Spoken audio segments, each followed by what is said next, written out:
I've had a lot of buyers lately say they want to wait and see if interest rates will drop before they make a move. That's understandable, but let's take a look at how that will actually affect your monthly payment.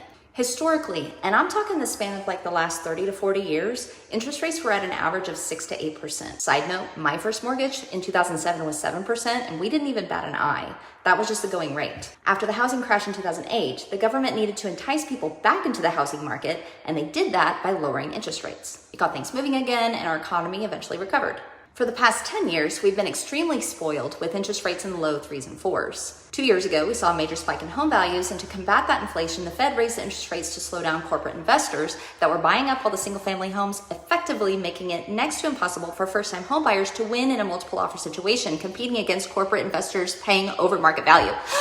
Those investors are, for the most part, out of the game right now. They don't like the interest rates because it makes their margins too small. How is that good for the average home buyer? You don't have to pay $30,000 to $50,000 over market value anymore. The average days on market has increased, which means you have a little more negotiating power than you did last year. Yes, your monthly payment is going to be a little higher than it would be at 3% interest rate, but the chances of us going back to those days are slim to none. Our economy overall is doing much better than it was in 2008. Market experts are predicting that rates will stay where they are for the next 12 to 18 months, and if they drop, it's likely going to be very minimal. But that doesn't mean home values aren't going to continue to increase. How does this actually affect your monthly payment?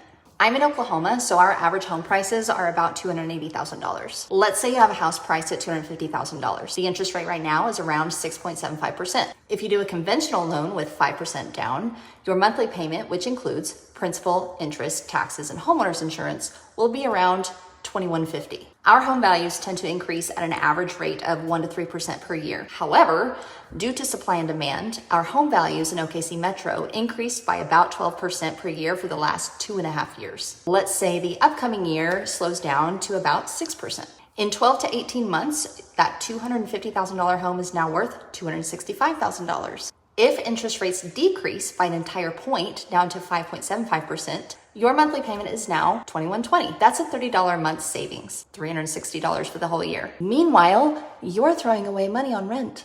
Is it really worth waiting an entire year to save less than $500? Or would you rather be building equity in a tangible asset that increases in value?